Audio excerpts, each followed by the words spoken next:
Eccola Miss Carnevale Veneto, Roberta Amoretto, 21 anni, commessa di Tessera. Ha vinto la fascia che a fine estate la porterà sul palco della finalissima di Miss Antenna 3.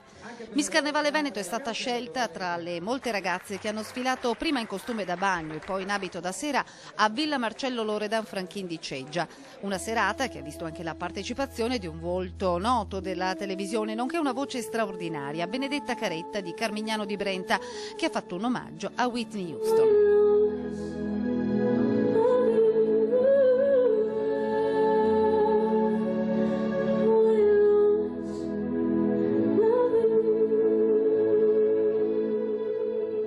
Oltre al titolo di Miss Carnevale Veneto sono state assegnate altre 6 fasce, quella di Sport Girl alla 17enne Elisa Perini di Chioggia, Miss Cover Girl è andata alla coetanea Beatrice Trabuio di Martellago. Un'altra veneziana, Giorgia Vianello di Quarto d'Altino, ha portato a casa la fascia di Talent Girl, mentre alla 21enne trevigiana Ioanna Ionita è andato il titolo di Show Girl. La fascia di Model Girl, riconoscimento che vale il secondo posto, l'ha raggiunta Valentina Serafin, 17enne di Tessera. Infine la palma delle più belle gambe è andata alla 16enne padovana Claudia Pintone. Prossimo appuntamento dunque per la bella Miss Carnevale Veneto, quello della finale di Miss Antenna 3 a fine estate. Poi la vincitrice dell'ambito titolo parteciperà per diritto alla selezione nazionale di Miss Mondo.